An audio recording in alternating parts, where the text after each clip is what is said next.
3주간에 걸쳐서 복음서의 저자 마태, 마가, 누가를 살펴보았습니다.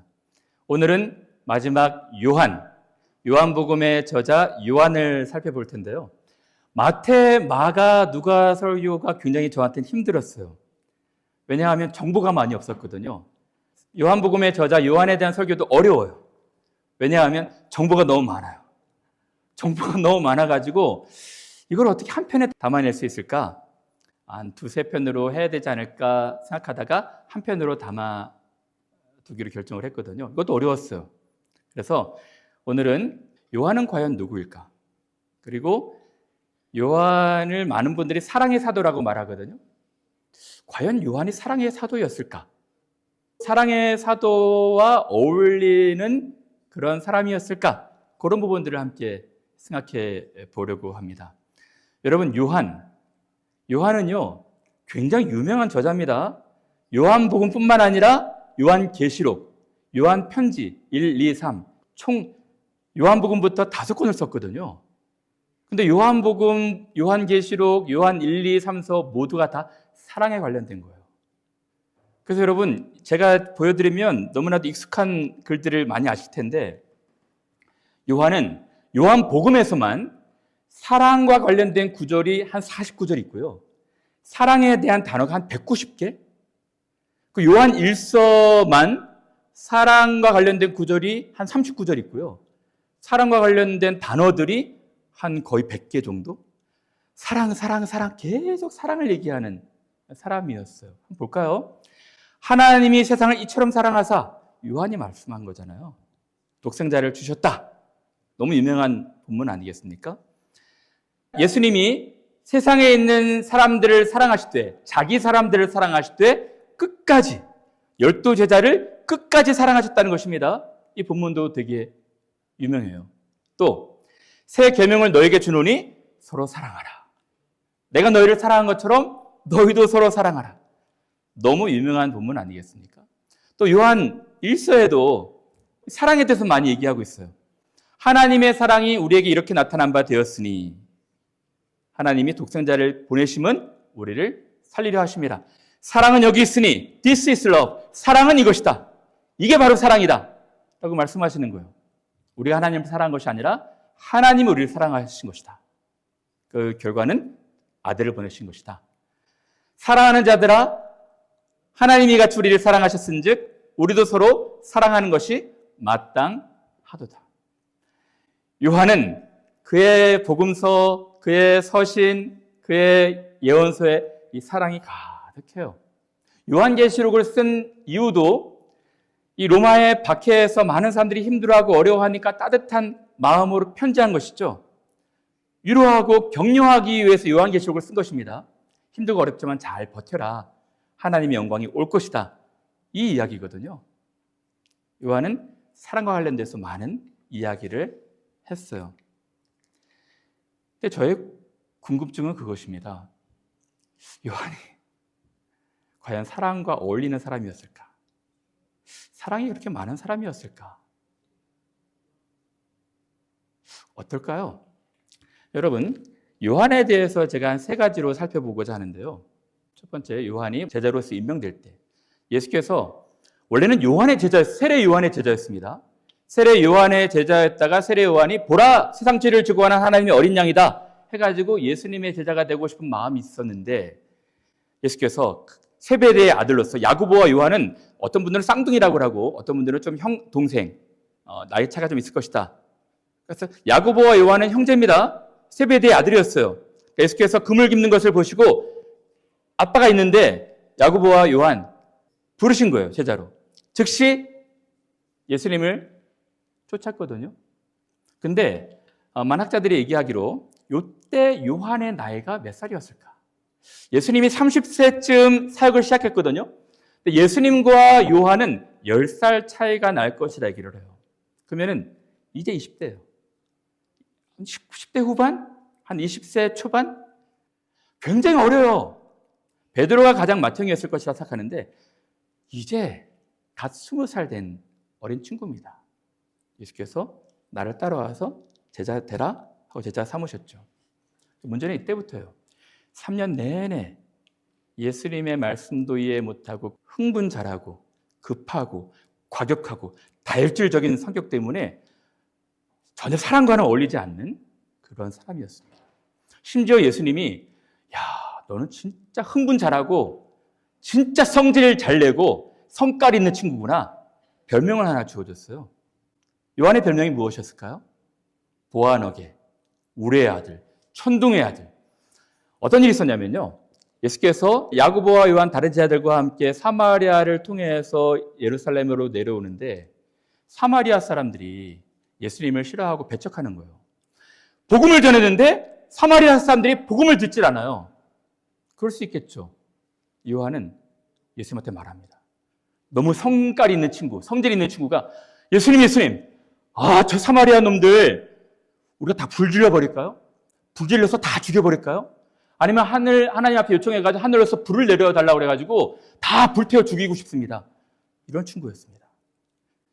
또 세베대의 아들 야고보와 야고보의 형제 요한이니 이 둘에게는 예수께서 보아너게, 우레의 아들이란 이름을 더하셨는데 제자 야고보와 요한이 이를 보고 이르되 주여, 우리가 불을 명하여 하늘로부터 내려 저들을 멸하기를 원하십니까? 예수께서 나무라신 거예요. 너 그런 성질 버려라. 너 그런 성깔 좀 버려라. 이야기를 하신 것입니다. 요한이 사람과 좀 어울리는 사람 같아요. 우리 중에는 모르겠어요. 이런 청년 없잖아요. 조금 마음에 안 든다고 해가지고 버럭버럭 이렇게 소리 지르고 또 성깔 내고 그리고 자기와 의견이 안 맞다고 해서 즉시 손절해버리는 그런 친구였습니다. 또 어떤 일이 있었냐면 사마리아에 있을 때 어떤 사람들이 주님의 이름으로 귀신을 쫓는데 자기를 따르지 않는다고 해서 급하게 손절해버리는, 우리와 함께 따르지 아니함으로 금하였습니다. 예수님한테 또 혼났죠. 그러지 말아라. 다 같은 이름으로 하나님 섬기는 것 아니겠느냐. 요한은요, 성격이 급하고 흥분 잘하고 성질이 있는 그런 젊은 친구였어요. 그것만일까요? 그렇지 않았습니다. 굉장히 이기적인 사람이었어요. 이기적인 욕망, 야망, 이 이기적인 마음으로 가득했던 사람입니다. 그래서 여러분, 예수님께서 1년, 2년, 3년 사역을 하시고 나서 3년째 예수께서 순한 예고를 하시거든요. 내가 이제 곧 죽으러 갈 것이다. 내가 이제 사람들한테 잡혀가지고 너희를 위해서, 세상을 위해서 죽게 될 것이다. 이때 요한이 엉뚱한 일을 벌이는 거 아십니까? 성경에 두 가지로 나오는데요. 먼저 요한의 어머니 살로메, 세베대 아내겠죠. 아내가 야고보와 요한, 자기 두 아들을 위해서 몰래 예수님 찾아가서 부끄럽지만 인사청탁을 해요. 예수님, 당신이 높은 자리에 올라가시면 우리 야고보, 요한 하나는 좌편에 우편에 앉혀주세요. 그때 세베대의 아들 어머니가 그 아들들 데리고 예수께 와서 절하며 무엇을 구하니 예수께서 무엇을 원하느냐? 이르되 나의 두 아들 야고보는 우편에 요한은 좌편에 앉게 좀 명해 주십시오. 출세 욕망, 세상의 성공, 이기적인 이 야망으로 가득한 사람이었습니다. 요 마태복음에서는 세베대의 아내 살로메 두 사람의 어머니가 찾아왔지만 또 마가복음에서는 자기들이 찾아왔다고 이야기를 해요. 세베대의 아들 야고보와 요한이 주께 나와 여짜오되 선생님, 이 선생님께서 바로 좀 전에 순한 예고를 하셨던 거거든요. 내가 이제 곧 죽게 될 것이다. 이런 우울하고 내밀한 이야기들을 하시는데 선생님, 제가 선생님 우편에 좌편에 좌청룡 500호처럼 높은 자리에 좀 앉고 싶습니다. 청탁을 하는 것입니다. 예수께서 무엇하여 주기를 원하느냐? 여짜오되 주의 영광에 하나는 우편에 하나는 좌편에 앉게 하여 주옵소서. 이제 막내가, 이 제자들 중에 가장 막내가 가장 높은 자리에 올라가고 싶었던 거예요. 이 이야기를 들었던 10제자가 어떤 느낌이었을까요? 10제자가 굉장히 불쾌했어요. 몹시 화가 났습니다. 안 그래도 계속 누가 크냐 논쟁하고 서열 다툼, 자리 다툼하고 있었는데 얘네들이 몰래 예수님 앞에 청탁했던 사실이 알려지니까 굉장히 불쾌하지 않았겠습니까? 10제자가 듣고 야고보와 요한에 대하여 화를 내거늘 굉장히 화가 났어요. 예수께서 불러다가 다 이르시되 너희 중에 누구든지 크고자 하는 자는 너희를 섬기는 자가 될 것이다 라고 이야기를 했던 것입니다. 여러분, 이것이 다 아닙니다. 저는 말씀을 준비하면서 요한이 왜 그랬을까? 미움 중에서도 가장 미움이 얄미운 거였잖아요. 이 친구는 굉장히 얄미운 친구였어요. 그래서 성경을 기록하는데 마태, 마가, 누가는 지난번에도 보셨지만 자기를 드러내지 않잖아요. 자기 글을 쓰지만 자기를 드러내지 않잖아요. 마태는 세리마태 정도만 하고 자기 아픈 과거만 이야기하고, 마가도 혼입을 도망간 아픈 과거만 얘기하고 자기를 드러내지 않는데 요한은 다릅니다. 요한은 어떻게 얘기할까요? 항상 자기를 표현할 때 자기 이름은 넣지 않지만 예수께서 가장 사랑하시는 제자가, 예수께 많이 사랑받는 제자가, 이렇게 얘기를 해요. 보십시오. 예수의 제자 중 하나, 곧 그가 사랑하시는 자가. 여기서 주목할 것은 예수님이 내가 너 사랑하거든 그렇게 말하신 거 아닙니다. 자기가 자기 입으로 예수의 사랑하시는 제자가 이렇게 글을 쓴 거예요. 무려 5번이나. 그래서 만찬 때 예수께서 사랑하시는 자가 예수의 품에 기대어서 의지하여 누웠거든요. 베드로가 막 눈짓하죠. 얼마나 꼴불견입니까? 얄밉지 않아요? 예수님한테 잘 돋보이고 잘 보이기 위해서 예수님 품에 기대어서 눕고, 또 예수님께서 십자가에서 보라 내 어머니다, 어머니를 부탁할 때도 요한이 이렇게 쓰지 않고 예수의 사랑하시는 제자가 이렇게 이야기를 해요. 더 재미있는 것은 예수께서 부활하셨을 때거든요. 예수께서 부활하셨을 때 예수의 부활을 여인들이 보고 두 제자한테만 얘기합니다. 베드로와 요한에게. 그때도 요한이 이렇게 글을 쓰고 있어요. 시몬 베드로와, 베드로는 그냥 시몬 베드로 이름만 쓰고 있어요. 예수께서 사랑하시던 그 다른 제자에게 말하되 사람들이 주님을 무덤에서 가져다가 어디 두었는지 우리가 알지 못하겠다 하니. 더 재미있는 건 그 다음 구절입니다. 이 두 제자가 들었잖아요. 예수의 무덤에 아무도 없어요. 예수 누가 가져갔나? 아니 부활하셨나? 그래가지고 이 두 제자가 예수님의 무덤에 가서 목격하려고 찾아가지 않았겠습니까? 근데 이 얄미운 놈이 먼저 빨리 달려가는 거예요. 베드로와 그 다른 제자, 여기서 다른 제자가 말하는데 다른 제자가 나가서 무덤으로 갈새 둘이 같이 다름질 하더니 요한이 이제 20세밖에 안 됐으니까 얼마나 빨리 달리겠어요. 같이 가면서 얘기도 좀 하면 좋은데 빨리 혼자 달리는 거예요. 베드로는 늦게 오라고. 얄밉지 않습니까? 더 빨리 달려가서 먼저 무덤에 이르렀어요. 이런 성격들을 보면 참 얄미워요. 또 얄미운 게 하나 나타납니다. 그게 뭐냐면 예수께서 부활하시고 난 뒤 해변에서 제자들을 만나실 때였어요. 베드로와 야고보, 요한 다른 제자들이 이제 업으로 들어가서 계속 그물 깃고 있었죠. 예수께서 나오시지 않습니까? 오른쪽에 그물을 던져봐라. 153마리가 잡히잖아요. 그때 장면입니다. 예수께서 사랑하시는 그 제자가, 또 자기를 그렇게 표현해요. 사랑하시는 그 제자가 먼저 발견한 거예요, 예수님을.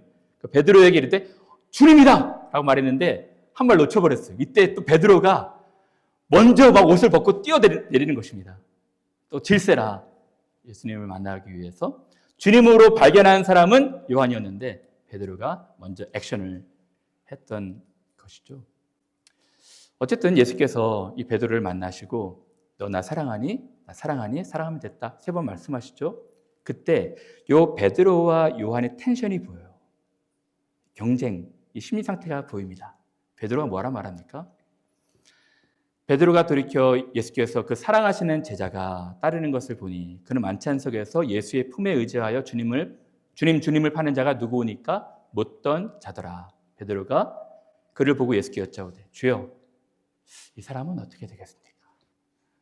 자기는 이제 예루살렘 담임 목회자가 돼서 내 양을 치라, 먹이라, 내 양을 돌보라 임명을 받았는데 요한이 궁금한 거예요. 요한은 예수님의 인종도 지켰고 또 예수님이 계속 사랑하시는 것 같으니까 쟤는 어떻게 되나요? 쟤는 어떻게 되면 좋겠습니까? 물어보는 것입니다. 예수께서 뭐라 말씀하셨을까요? 또 무슨 상관이냐? 걔는 걔의 삶이고 너는 너의 삶이 아니겠느냐? 라고 말씀하신 거예요. 예수께서 이르시되 내가 올 때까지 그를 머물게 하고자 할지라도 내게 무슨 상관이냐? 너는 나를 따르라. 너는 너의 사명이 있고 요한은 요한의 사명이 있는 것이다 라고 말씀하신 것이죠. 근데 그 다음 구절에 요한에게 왜 예수님께서 그렇게 많은 사랑을 베푸셨는지, 왜 예수님께서 12제자들 중에 베드로, 야고보, 요한만 따로 데리고 변화산에 겟세마네 야이로의 집에 가셨는지 힌트가 나와요. 그것이 무엇일까요?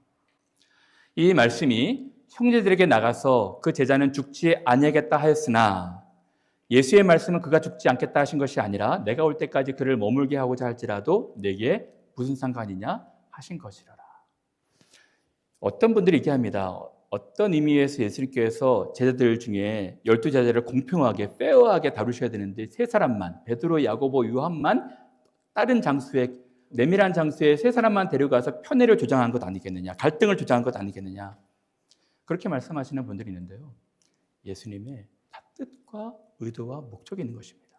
잘 모르겠어요. 성경이 나와 있지 않아서 잘 모르지만 우리가 알 수 있는 힌트는 베드로는 예수 부활 승천 이후에 오순절 성령 이후에 초대교회의 기둥처럼 초대교회 전체 교회의 중심이 되는 담임 목회자였어요. 그래서 베드로에게 많은 것을 가르쳐주고 싶었던 것 같아요. 야고보는 왜 그랬을까요? 야고보는 초대교회에서 가장 먼저 순교당한 사람입니다. 얼마나 두렵고 얼마나 힘들고 얼마나 어려웠겠어요. 그래서 변화산에서 그래서 야고보에게 이 고난 뒤에 있는 영광을 보여주신 것 같아요. 요한은 왜 그랬을까요? 이게 되게 중요합니다. 요한은 12제자들 중에 유일하게 자연사한 사람이에요. 무슨 말이냐면 다른 10제자는 다 순교를 당했습니다. 다 순교를 당했어요. 요한만 거의 90세, 100세까지 삽니다. 거의 90세, 100세까지 살면서 그 주옥 같은 요한복음, 요한서신, 요한계시록, 성경의 결론과 같은 계시록을 마무리하고 있었던 거예요. 저는 그것이 예수님의 의도라 생각이 들어요. 이 일들을 증언하고 이 일들을 기록한 제자가 이 사람이라. 우리는 그의 증언이 참된 줄 아노라. 그러면 왜 요한이 요한복음을 기록할 때 예수의 사랑하시는 제자가, 예수의 사랑하시는 제자가 이렇게 얄밉게 표현을 했을까요? 그건 우리의 시각이죠. 이 요한이 요한복음을 기록한 연대를 보시면 여러분 다르게 생각할 겁니다. 요한복음이 언제 쓰여졌나요? 요한복음은 요한이 나이가 90세나 100세 됐을 때, 즉 예수께서 돌아가신 뒤 한 60년 뒤에, 한 50년, 60년 뒤에 한참 뒤에 쓰여진 거예요. 다른 제자들도 다 이미 순교를 당한 상태에서. 그래서 저는 요한이 만약에 이것을 다른 제자들 있을 때 이렇게 썼다면 좀 갈등이 되지 않았겠습니까? 그게 아니고 한참 수십 년 지난 뒤에 요한이 아마 묵상했던 것 같아요. 나처럼 보안하게 다혈질이고 급하고 성깔 있는 친구, 나처럼 예수님 너무 마음 아프게 했던 친구, 그리고 이기적인 욕망과 야망으로 들떠 있어가지고 예수님의 죽음도 이해하지 못하고 예수님의 죽음 앞에서 자기 성공 출세를 얘기했던 나, 그리고 다른 제자들과 인간관계에서 갈등을 조장하고 이 분열의 씨앗이 되었던 나, 이런 나도 예수님이 참 사랑하셨었구나. 그래서 이걸 현재 시제로 쓰고 있지만 아마 요한은 이렇게 생각했을 것 같아요. 예수께서 참 사랑하셨던 그 제자가 그렇게 자기를 표현하고 있는 것 같습니다. 그래서 이 당시에는요, 초대교회가 막 흥황하고 제자들도 다 순교하고 이제 핍박 가운데 있었지만 디아스포라 다 사람들이 흩어져가지고 막 초대교회가 기독교 신자들이 많아질 때 최고의 권위자가 누구였겠습니까? 요한이었어요.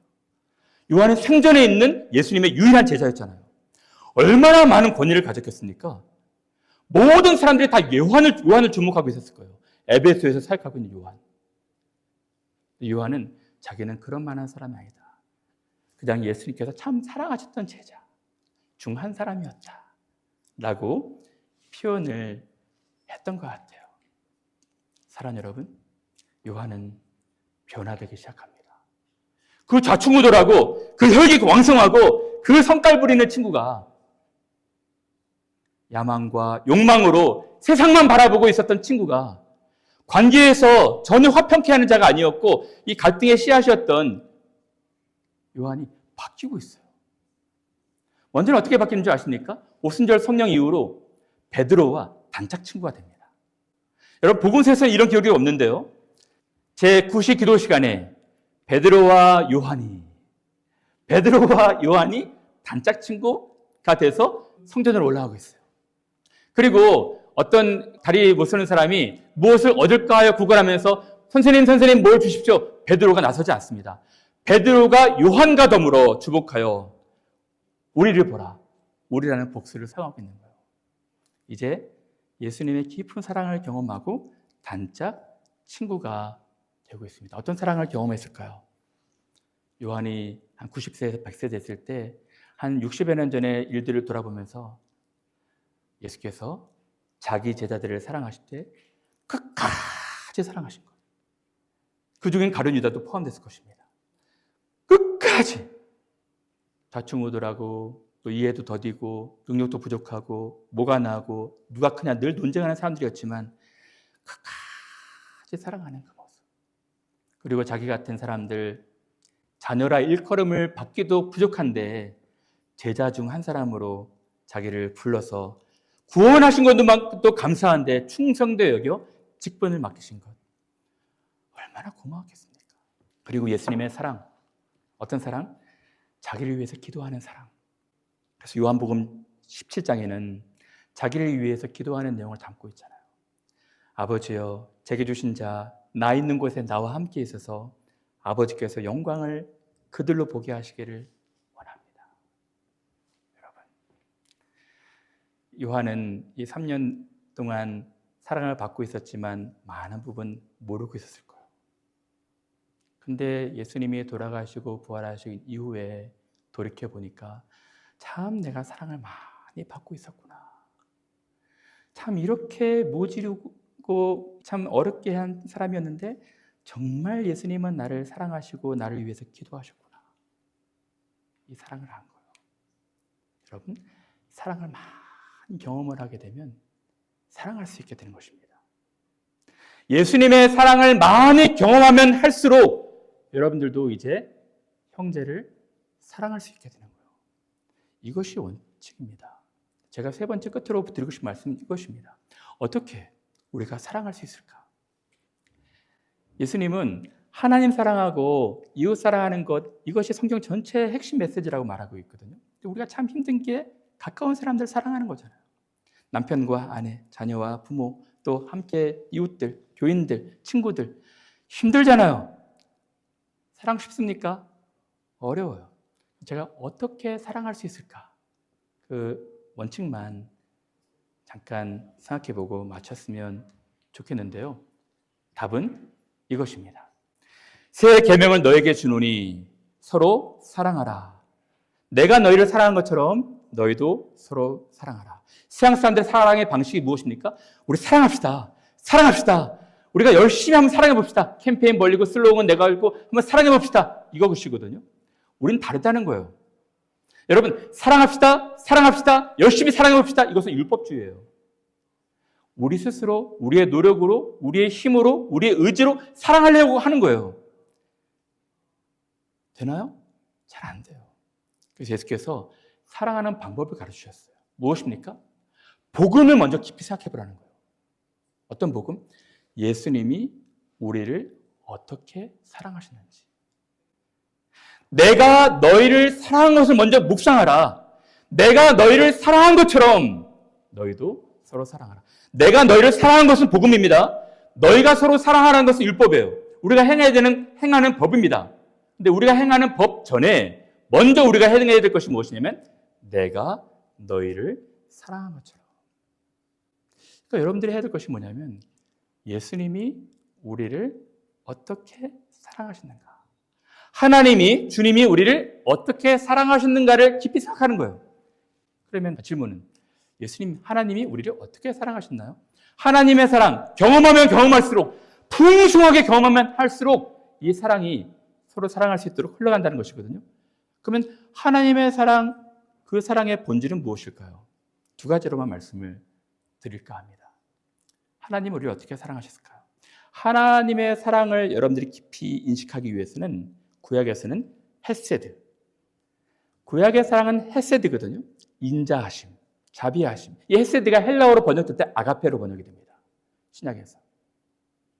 그래서 여러분, 하나님의 사랑은 어디서 잘 드러나냐면 창조에서 드러나요.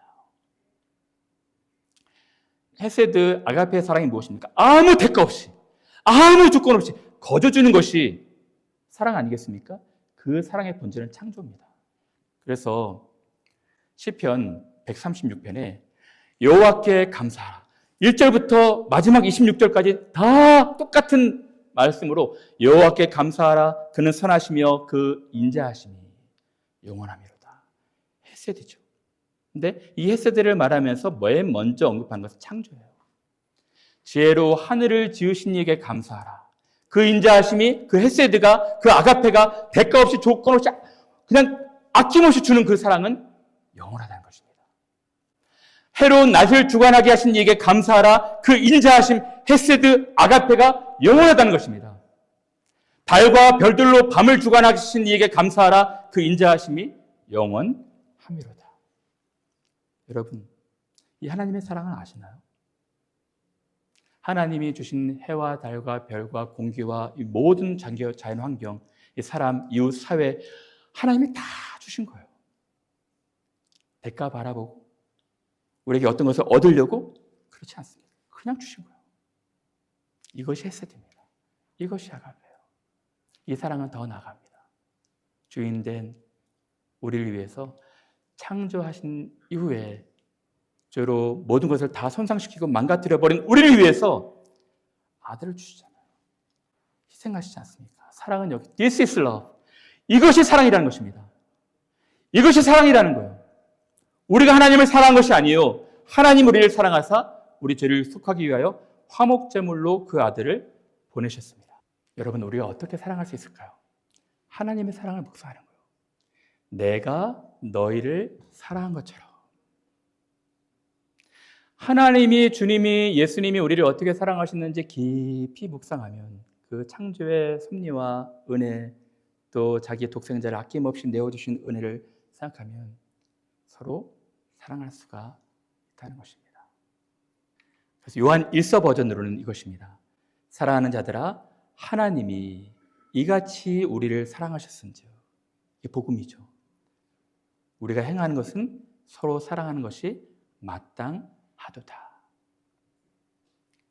여러분, 그래서 요한은 정말 3년 내내 좌충우돌하고 이해도 더디고 예수님 마음 아프게 하고 힘들게 하고 예수님 마음 진짜 눈물 나게 하는 그런 이기적인 욕망, 보아너게 우리의 아들로 그냥 다혈질, 형질 급한 사람, 그리고 이 인간관계도 서로 분열의 씨앗이었던 이런 사람이었지만 예수님의 사랑을 깊이 경험하고 나서 90세, 100세가 되었을 때에는 명실상부한 사랑의 사도가 되고 있어요. 사랑의 사도가 되고 있습니다. 그리고 이렇게 말합니다. 누구든지 하나님을 사랑하노라 하고 그 형제를 미워하면 거짓말장이라는 것입니다. 한 사람 미움이 들 수 있겠죠. 1년, 2년, 3년, 5년, 10년 계속해서 어떤 사람을 미워하면 거짓말장이라는 것입니다. 보는 바 형제를 사랑하지 아니하는 자는 보지 못하는 바 하나님을 사랑할 수 없다. 우리 안에 한 식구된, 한 형제와 자매된, 한 교인된, 한 이웃된, 남편과 아내, 자녀와 부모 사랑하지 않으면 거짓말하는 사람이에요.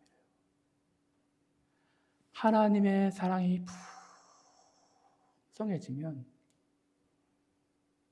내가 너희를 사랑한 것처럼 너희도 서로 사랑하라 할 수가 있다는 것입니다. 그러면 다시 한번 실천적인 질문 해볼까요? 그러면 예수께서 우리를 사랑하신 것처럼 우리도 사랑하고 싶은데 어떻게 이 어렵고 힘든 사랑을 실천할 수 있을까요? 제가 실천 과목 2가지만 말씀을 드릴까 합니다.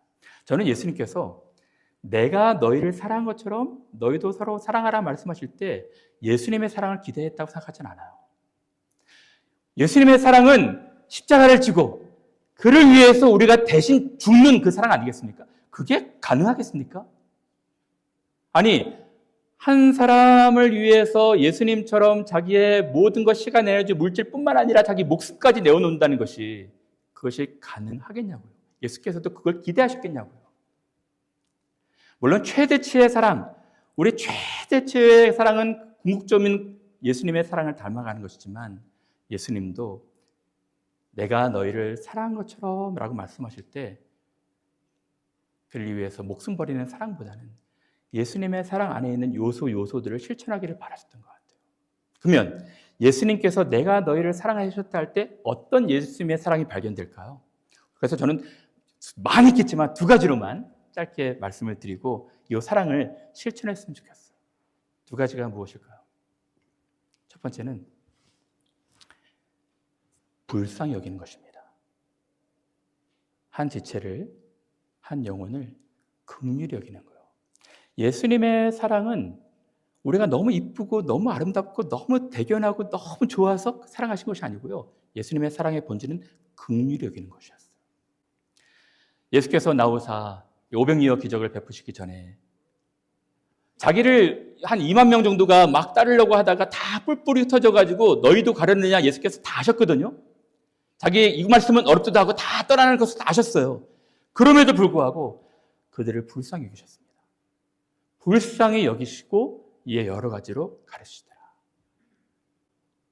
예수님의 사랑은 긍휼히 여기는 거였어요. 자기를 배척하고 자기를 대적하고 자기를 공격하는 사람마저도 긍휼히 여기신 것이었습니다. 이 사랑의 정점이 어디서 나타나나요? 십자가에서 나타납니다. 십자가에서 예수께서 달리셨을 때 진짜 바산의 암소처럼 많은 사람들이 막 성난 군중처럼 얘기하지 않았습니까? 내려와라, 내려와라. 막 부르셨잖아요. 그때 예수께서 뭐라 말씀하십니까? 아버지, 저들을 용서해 주십시오. 자기들이 하는 일을 알지 못하기 때문입니다. 그들을 불쌍히 여기고 계셨어요. 몰라서 그럽니다. 하나님, 저들이 몰라서 그래요. 알지 못해서 그러는 거예요. 제발 용서해 주십시오. 예수님의 사랑은 긍휼히 여기는 사랑이었어요. 그러면 우리가 다른 사람들을 위해서 우리의 시간, 물질, 에너지뿐만 아니라 목숨까지 주지 못한다면 이것은 가능하지 않을까요? 불쌍히 여긴 것입니다. 아직 몰라서 그렇지. 좀 우리가 더 이 사람의 상황을, 이런 어떤 처한 모든 것들을 더 많이 위해서 고민하고 기도해 줘야지. 불쌍히 여기는 거예요. 이건 가능하지 않겠습니까? 그래서 이 바울이 얘기하는 거예요. 서로 친절하게 하며 불쌍히 여기며. 이것은 가능하잖아요. 서로 긍휼히 여겨주고 불쌍히 여겨주고 그리고 위해서 기도해주고 용납해주고 내가 너희를 사랑한 것처럼 내가 너희를 불쌍히 여긴 것처럼 너희도 불쌍히 여기는 사람들이 되라 라고 말씀하신 거예요. 두 번째가 무엇일까요? 두 번째는 오래 참아주는 것입니다. 기다려주는 거예요. 예수께서 바울이라는 사람 오래 참으셨어요. 바울이 스데반을 이게 돌을 투석할 때도 옷을 지키고 있을 때에도 예수님은 바울을 참아주셨어요. 바울이 사내들인 공회원한테 소장을 갖고 많은 사람들을 살육할 때도 예수님이 참아주셨어요. 오래 참고 또 참아주셨어요. 왜? 바울이 고백합니다. 먼저 내게 일체 참으심을 보이사 후에 주를 믿어 영생 얻는 자들에게 본이 되게 하려 하십니다. 또 예수님은 제자들 3년 내내 좌충우돌하고 이에 더디고 겁장이고 자기를 다 배신하고 도망갈 제자들 참아주셨어요. 베드로도 말하고 있지 않습니까? 오직 주께서는 너희를 대하여 오래 참으사 본인들도 오래 참은 것을 경험하고 우리 모든 사람들에게 오래 참아주신 것입니다. 아무도 멸망치 않고 다 회개하게 이르기를 바라시기에 또 참고 또 참아주신 것입니다. 그러므로 이제 말씀을 마칩니다. 우리가 내가 너희를 사랑한 것처럼 예수님의 사랑을 본받아서 실천하기 위해서 두 번째로 행해야 될 것은 참는 거예요. 참아주는 것입니다. 바울은 사랑을 뭐라고 정의하고 있습니까? 사랑은 하고 여러 가지를 정의하면서 맨 처음과 맨 마지막은 오래 참는 거라 말을 하고 있어요. 사랑은 long suffering이다. patient하는 거다. 사랑의 본질은요, 로만틱하고 낭만적이고 아주 서로 이렇게 플라토닉하고 그런 거 아닙니다. 사랑은 힘든 거예요. 어려운 것입니다. 진짜 피하고 싶은 거예요. 오래 참아주는 거예요. 1년, 2년, 5년, 10년 참아주는 것입니다. 모든 것을 참으며, 모든 것을 믿으며, 모든 것을 바라며, 모든 것을 견디느니라. 내가 너희를 불쌍히 인 것처럼, 내가 너희에게 오래 참은 것처럼 너희도 서로 불쌍히 여기고 참아주고 믿어주고 견디는 사람들이 되라 라고 말씀하신 거예요. 사도 요한은 보아너게 우레의 아들이었어요. 20세밖에 안 되는 친구가 불같은 성격으로 여기 사마리아 사람들 다 불태워 죽이고 싶습니다. 이렇게 얘기하는 친구였거든요. 20세밖에 안 된 친구가 자기 예수님이 높은 자리에 올라가실 때 출세하기 위해서, 성공하기 위해서 이 야망을 드러낸 친구였거든요. 막내인 친구가 자기 제자들 형들 가운데서 가장 사랑받는 제자가 되기 위해서 얄미운 행동을 보였던 사람이었거든요. 예수님은 요한에 대해서 한없이 너그러우셨어요. 또 참고 그를 품으셨습니다. 요한은 그 사랑을 발견하고 그 사랑을 경험하니까 사랑의 사람으로 바뀌어가고 있는 거예요. 끝으로 여러분들한테 얘기합니다. 여러분, 우리가 해야 될 단 한 가지, 우리가 사랑하기 위해서 해야 되는 한 가지는 액션을 취하는 것이 아니라, 어떤 행동을 하는 것이 아니라 잠잠히 예수님의 사랑을 묵상하는 거예요. 예수님께서 나를 어떻게 사랑하시는가? 그러면 남편을, 아내를, 부모를, 자녀를, 친구를, 이웃을, 모든 상사와 일터에 있는 직장인 동료들, 우리가 예수님처럼 사랑할 수가 있는 것입니다.